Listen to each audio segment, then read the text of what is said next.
నమస్కారం PCN వార్తలకు స్వాగతం వార్తల్లోని ముఖ్యాంశాలు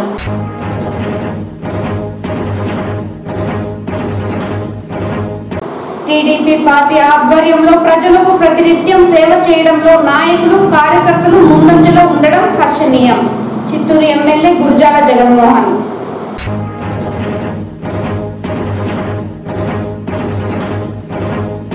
రాష్ట్ర మాజీ ముఖ్యమంత్రి జగన్మోహన్ రెడ్డి సవ రాజకీయాలు చేస్తూ ప్రజలను మభ్యపెట్టే ప్రయత్నం చేయడం బాధాకరం మీడియా సమావేశంలో తెలుగుదేశం పార్టీ రాష్ట్ర అధికార ప్రతినిధి వెంకటీల సురేంద్ర కుమార్ ఆగ్రహం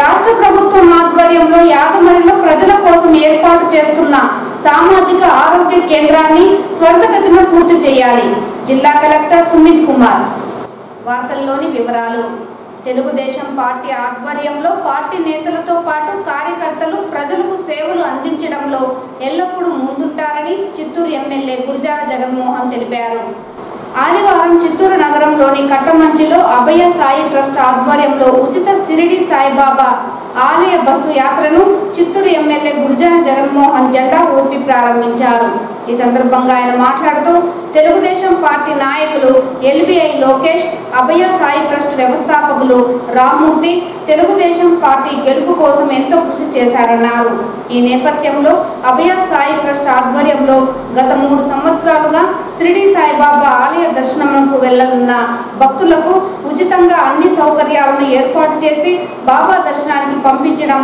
చాలా సంతోషించదగ్గ విషయమని పేర్కొన్నారు ఇందులో భాగంగానే ఈ ఏడాది కూడా 350 మంది భక్తులకు షిరిడి ప్రయాణార్థం బస్సు సౌకర్యాలు ఏర్పాటు చేయడంతో పాటు వారి కోసం ప్రత్యేకంగా వాలంటీర్లను కూడా ఏర్పాటు చేసి షిరిడి బాబా దర్శనార్థం పంపించడం జరుగుతుందన్నారు ఇందుకోసం దాదాపుగా 10 లక్షల రూపాయలు ఖర్చు పెట్టి వారి ఔన్నత్యాన్ని చాటుకోవడం చాలా సంతోషించదగ్గ విషయమని ఆయన స్పష్టం చేశారు ఇదిలా ఉండగా రానున్న మరో 2 సంవత్సరాలు కూడా ఈ సౌకర్యాన్ని ఏర్పాటు చేస్తున్నట్లు టీడీపీ నాయకులు ఎల్బీఐ లోకేష్ రామ్మూర్తి తెలిపారు ఈ కార్యక్రమంలో టీడీపీ మాజీ ఎమ్మెల్సీ దొరబాబు తెలుగుదేశం పార్టీ రాష్ట్ర అధికార ప్రతినిధి సురేంద్ర కుమార్ టీడీపీ మహిళా నాయకులు అధిక సంఖ్యలో టీడీపీ నాయకులు కార్యకర్తలు భక్తులు పాల్గొన్నారు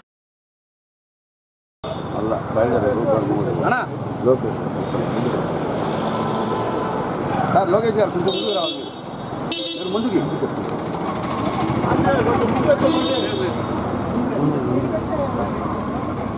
ఓకేనా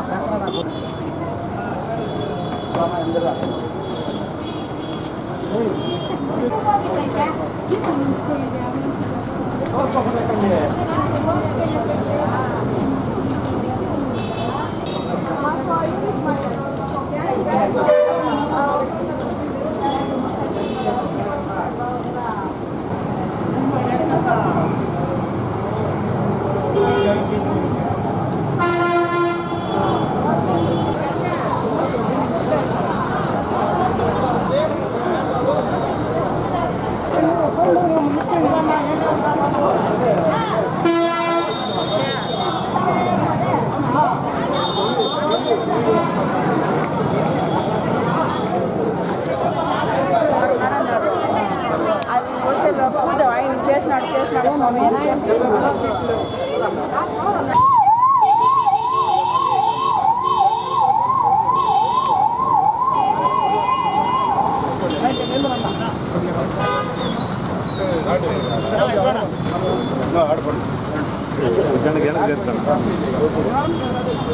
అక్క కొద్దిగా మరి రౌండ్ కొంచెం వెడల్పు వస్తే కనపడతారు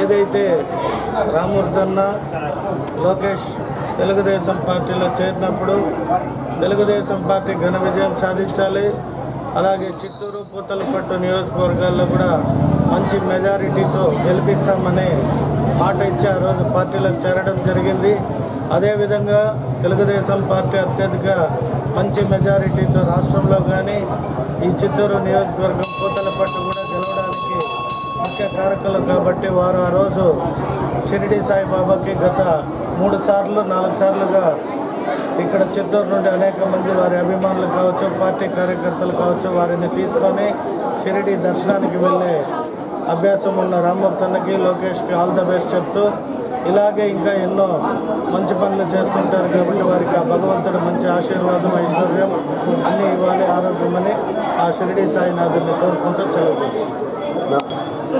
ఇది ఈరోజు చాలా శుభదినం. ఎందుకంటే సుమారు 350 మందితో షిరిడి యాత్ర ఈరోజు ఎమ్మెల్యే గారి ద్వారా ప్రారంభించడం జరుగుతూ ఉంది. ఇది 3వ యాత్ర. ఇలాగ ఇంకొక 2 years కూడా చేయాలని అనుకుంటున్నాం.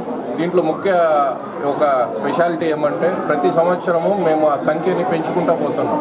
ఫస్ట్ 200 మంది, మళ్ళీ 300, ఈరోజు 350, నెక్స్ట్ ఇయర్ 400, అలాగే 500 వరకు చేయాలనేసి. దీంట్లో ముఖ్య ఉద్దేశం ఏమంటే కొందరు అంటే వృద్ధులు ఉంటారు, వాళ్ళ పిల్లలు అంతా బయట సెటిల్ అయి ఉంటారు, బెంగళూరు, అమెరికా అట్లా. సో వాళ్ళకి పోయే సౌకర్యం కానీ అక్కడ టికెట్స్ విషయం కానీ వాళ్ళకి చాలా ఇబ్బందులుగా ఉంటాయి. కాబట్టి కొందరు ప్రయాణము డిలే చేసుకుంటా ఎందుకులే వెళ్ళడం అనేసి భయంతో ఉంటారు. వాళ్ళందరినీ మేము ట్రస్ట్ ద్వారా వాళ్ళ పేర్లంతా ఐడెంటిఫై చేసి వాళ్ళకి ఏ ఇబ్బంది లేకుండా ట్రైన్ టికెట్స్ నుంచి, హోటల్ రూమ్స్ నుంచి, దర్శనం నుంచి అన్ని సౌకర్యాలు చేసి వాళ్ళు కేవలం వెళ్ళడము, దేవుని బాగా దర్శించుకొని వాళ్ళ మనసులో ఉండేదంతా ప్రార్థించుకొని రావడము.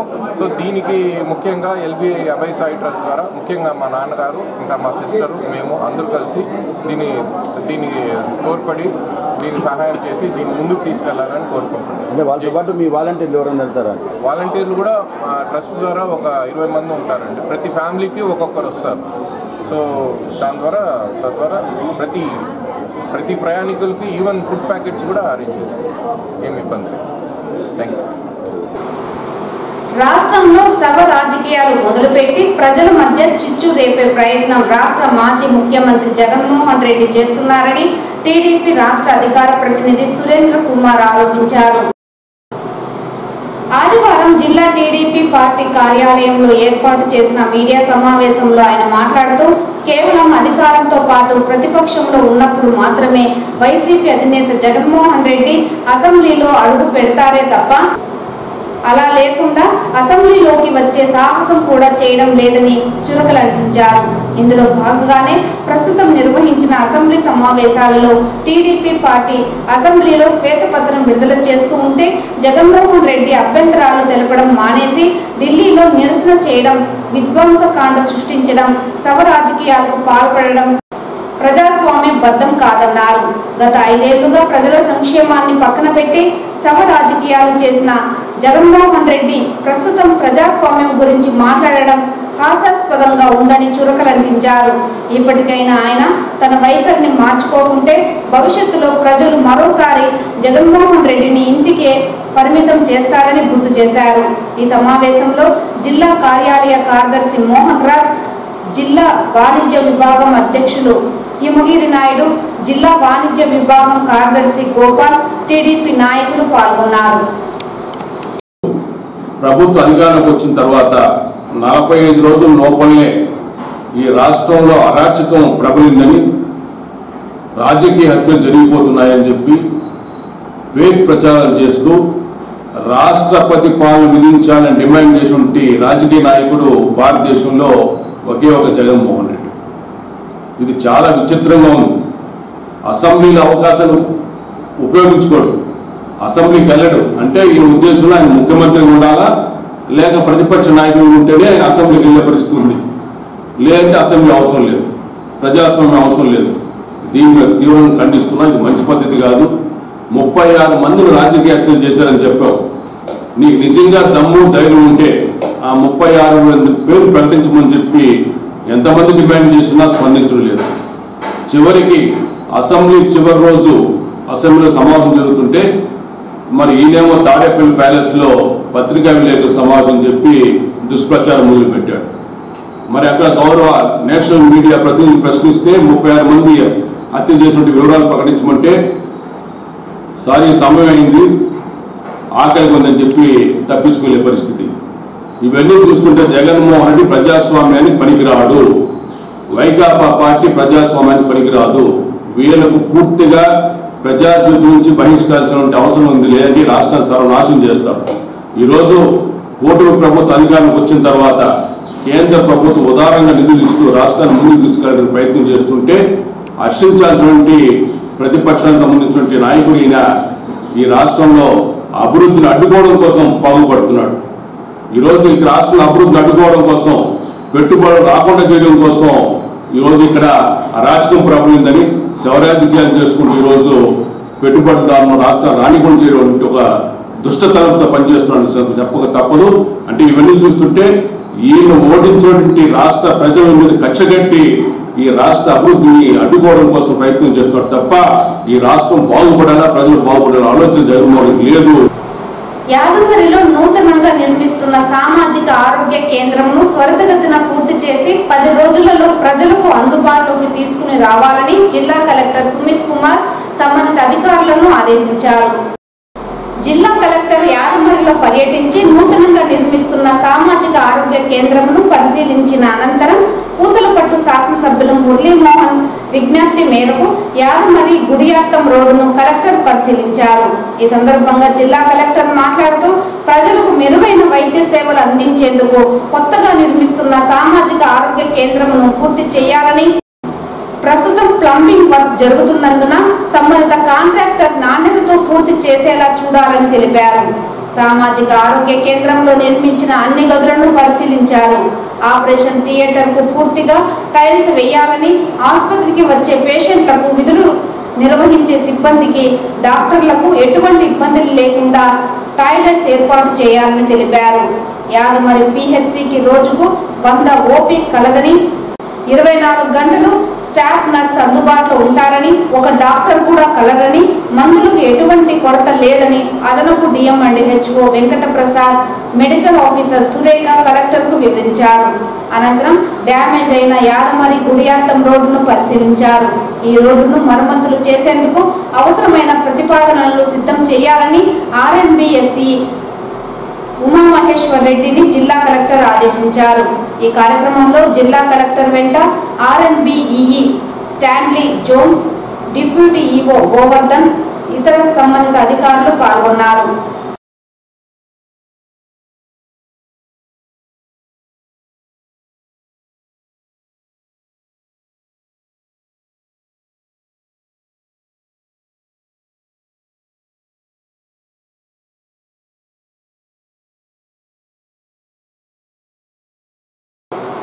ఆడికృతిక మహోత్సవం వేడుకలు కాలభైరవ ట్రస్ట్ ఆధ్వర్యంలో శ్రీ కామాక్షి సమేత అగస్తీశ్వర స్వామి క్షేత్రంలో ఈ నెల 30వ తేదీన ఘనంగా నిర్వహించనున్నట్లు ట్రస్ట్ చైర్మన్ వెంకటేష్, ఆలయ ప్రధాన అర్చకులు శివాచార్యులు పేర్కొన్నారు. ఈ మేరకు ఆదివారం ఆడికృతిక మహోత్సవానికి సంబంధించిన గోడ పత్రికలను ఆవిష్కరించారు. ఈ సందర్భంగా వారు ఆడికృతిక భరణి రోజులలో అగస్తీశ్వర స్వామి క్షేత్రంలో కొలువుదీరిన సుబ్రహ్మణ్య స్వామి వారికి ప్రత్యేక పూజా కైంకర్యాలు ఉంటాయన్నారు.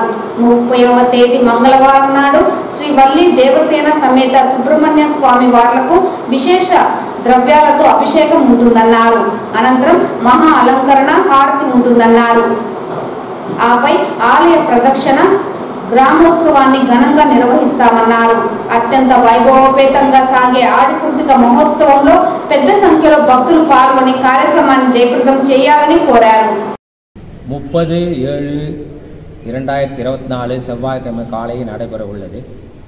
29/7/24 திங்கட்கிழமை மதியம் 3 மணி அளவில் கிருத்திகை நட்சத்திரம் வருவதால் அதனால் நாங்கள் நம்ம ஆலயத்தில் மறுநாள் 30/7/24 அன்று காலை அபிஷேகம், சுவாமி அலங்காரம், பிரதர்ஷனம், ஆலய பிரதர்ஷனம் செய்யப்படுவதாக கால பைரவ சேரிட்டபிள் ட்ரஸ்ட் மற்றும் யூ அவர்கள் ஏற்பாடு செய்துள்ளார்கள். அதன்படி செவ்வாய்க்கிழமை ஆடிக்கிருத்திகை விழா நடைபெற உள்ளது. பக்தர்கள் அனைவரும் வந்து கலந்து கொள்ளுமாறு கேட்டுக்கொள்கிறோம். ఓం నమః. మహాదేవ శంభో శంకర. కొన్ని సంవత్సరాలుగా మా కుటుంబ సభ్యులు ఆలయంలో ఆడికృతిక ఉత్సవం నిర్వహిస్తున్నాము. కానీ ఈసారి 2 విధాలుగా రావడం వల్ల సోమవారం మధ్యాహ్నంగా రావడము, మరుసటి రోజు మధ్యాహ్నం వరకు ఉండడము కాబట్టి 30వ తారీఖు అనగా మంగళవారం నాడు చాలా విశిష్టమైన సుబ్రహ్మణ్య స్వామికి ఉదయం 6 గంటల నుంచి మధ్యాహ్నం 2 గంటల వరకు ఉత్సవం నిర్వహించబడతాయి. కాబట్టి భక్తులందరూ పాల్గొని స్వామి యొక్క కృపకు పాత్రలై రుణ రోగ శత్రుబాధాన్ని నివర్తనించడం సుబ్రహ్మణ్య స్వామి శ్రేష్టమైంది కాబట్టి మీరందరూ స్వామి యొక్క కృపకు పాత్ర కావాల్సిందిగా కోరడమైంది. ఓం నమ శివాయ, ఓం నమ శివాయ, ఓం నమ శివాయ. అరోహర. కార్మికుల పక్షాన నిలిచి వారి సమస్యలు పరిష్కరించడంలో ఐఎఫ్టియు సంఘం ఎల్లప్పుడూ ముందుంటుందని సంఘం రాష్ట్ర ఉపాధ్యక్షులు రాయపనేని హరికృష్ణ తెలిపారు. చిత్తూరు నగరంలోని ఆర్ఎండ్బి అతిథి గృహంలో ఆదివారం మధ్యాహ్నం ఐఎఫ్టియు పార్టీలో మాజీ సిఐటియు జిల్లా కార్యదర్శి చైతన్య 6 సంఘాల నాయకులు చేరారు. ఈ సందర్భంగా రాష్ట్ర ఉపాధ్యక్షులు రాయప్పనేని హరికృష్ణ మాట్లాడుతూ జిల్లాలోని అన్ని వర్గాల కార్మికుల కోసం పోరాటం చేస్తున్న ఏకైక సంస్థ Indian federation of trade unions అన్నారు. ఈ సంస్థలో 40 సంవత్సరాల అనుభవం ఉన్న చైతన్య 6 సంఘాల నుండి నాయకులు చేరడం హర్షణీయమన్నారు.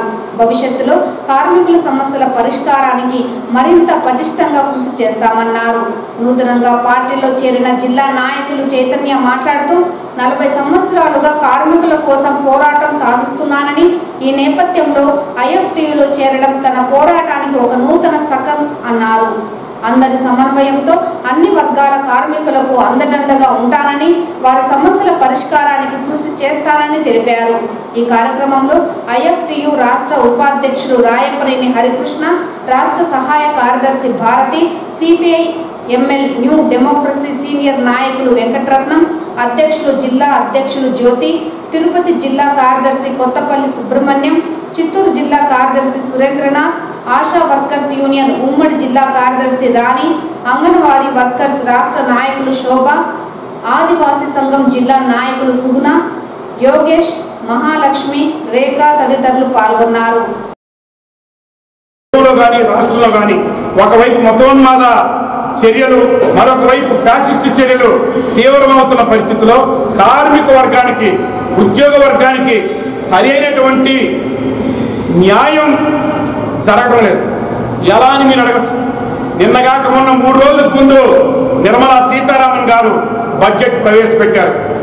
48 లక్షల కోట్లు, బహుశా ప్రపంచంలోనే 4వ అతిపెద్ద బడ్జెట్. కానీ ఈ బడ్జెట్ మనం పరిశీలిస్తే అబ్బో ఆంధ్రప్రదేశ్ ఒరిగిపోయింది అని అన్నారు. ₹1 కూడా గ్రాంట్ ఇవ్వలేదు ఫర్ ఎవర్ కైండ్ ఇన్ఫర్మేషన్. అయినా చంద్రబాబు నాయుడు గారి ప్రభుత్వం, ప్రతిపక్షాలు అబ్బో ఆంధ్ర రాష్ట్రానికి ఏదో ఇది ఇచ్చేసారని మాట్లాడుతున్నారు. ఇక రెండో విషయం, కార్మిక వర్గానికి, ఉద్యోగ వర్గానికి, ముఖ్యంగా స్కీమ్ వర్కర్లకు ఈ బడ్జెట్లో ఎటువంటి మేలు జరగలేదన్న విషయం మనం గమనించాలి. ఒక్క మాటలో చెప్పాలంటే ఇది బరి తెగించి బలిసిన కార్పొరేట్లకు అనుకూలమైనటువంటి బడ్జెట్ తప్ప సామాన్య మానవులకి, సామాన్య ప్రజలకి ఉపయోగపడే బడ్జెట్ లేదు. ఈరోజు అనేక ప్రైవేట్ ఫ్యాక్టరీల్లో పనిచేస్తున్నటువంటి వాళ్ళకి కార్మిక చట్టాలు ఏవి అమలు కావటం లేదు. అటువంటి పరిస్థితుల్లో మనం వీటన్నిటినీ, ఈ సమస్యలన్నింటి మీద పోరాడాల్సిన అవసరం ఉంది. ముఖ్యంగా వామపక్ష ట్రేడ్ యూనియన్లు బలపడాల్సిన అవసరం ఉంది. వామపక్ష ట్రేడ్ యూనియన్ల మధ్య మరింత విస్తృత స్థాయిలో ఐక్యత, ఆచరణాత్మక కృషి జరగాల్సిన అవసరం ఉంది. ఆ విధంగా వామపక్ష ట్రేడ్ యూనియన్లు కూడా పనిచేయాల్సిన పరిస్థితి ఉందని చెప్పని మరొకసారి మీకు తెలియజేస్తూ, ఈరోజు ఇక్కడ ఈ సమావేశానికి నాతో పాటు ఐఎఫ్టీ రాష్ట్ర సహాయ కార్యదర్శి కామ్రేడ్ భారతి గారు, అదేవిధంగా తిరుమల శ్రీవారిని ఈ రోజు ఉదయం విఐపి విరామ సమయంలో పలువురు ప్రముఖులు దర్శించుకున్నారు. స్వామివారిని దర్శించుకున్న వారిలో సినీ నటుడు సప్తగిరి ప్రసాద్, బీజేపీ నాయకులు Bhanuprakash Reddy, TDP MLC Ram Gopal Reddy, Tamil Nadu high court acting chief justice Krishna Kumar, MLC పొత్తుల సునీత వేరువేరుగా స్వామివారి సేవలో పాల్గొని మొక్కులు చెల్లించుకున్నారు. శ్రీవారి దర్శనార్థం తిరుమలకు విచ్చేసిన వీరికి ఆలయ అధికారులు స్వాగతం పలికి దర్శన ఏర్పాట్లు చేశారు. అనంతరం రంగనాథ మండపంలో వేద పండితులు వేద ఆశీర్వచనం చేసి స్వామివారి తీర్థ ప్రసాదాలను అందజేశారు.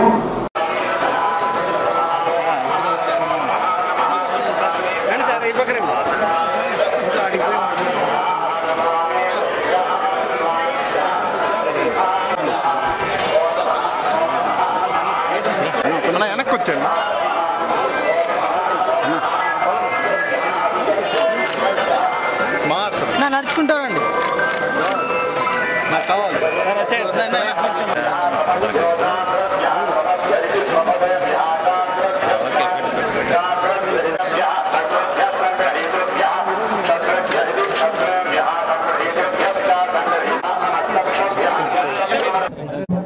ఈరోజు మా స్నేహితుడు గిరి గారు దర్శనం చేయాలన్నారు. అలాగే నా స్నేహితులందరితో సాక్షాత్ కలియుగ దైవం ఏడుకొండల స్వామి దర్శనానికి విచ్చేసాము. ఏదైనా ఒక మంచి పరిపాలనలో ఈ దేవస్థాన దర్శనానికి వస్తే కూడా ఆ అద్భుతమైన దర్శనం జరగడం కానీ ఆ ఒక సంతోషం కూడా కలగడం జరిగింది. ఎక్కడికెక్కడ కొండపైన కూడా గత ఈ 2-3 వారాల నుండి మీరందరూ గమనిస్తే పరిశుభ్రత కానీ అన్ని విషయాల్లో కూడా ఒక క్రమశిక్షణగా ఈ దేవస్థానాన్ని మార్చే క్రమంలో మన ముఖ్యమంత్రి శ్రీ నారా చంద్రబాబు నాయుడు గారు ఆల్రెడీ ఆదేశాలు చేయడం జరిగింది. తిరుమలని ప్రక్షాళన చేస్తానన్న విధంగా మంచి అధికారుల్ని నియమించారు. సో వచ్చే ఎవరైతే దేవస్థానాన్ని దర్శనానికి విచ్చేస్తున్నారో ఎక్కడెక్కడి నుండో వచ్చే వారికి ఎటువంటి ఆటంకాలు కలగకుండా వారికి కావాల్సిన అన్ని సదుపాయాలు సమకూర్చడం ప్రభుత్వ బాధ్యత. అలాగే టీటీడీది కూడా. కాబట్టి నిన్ననే వెంకయ్య చౌదరి గారికి కూడా అవకాశం కలిగింది. ఈ వార్తలు ఇంతటితో సమాప్తం. నమస్కారం.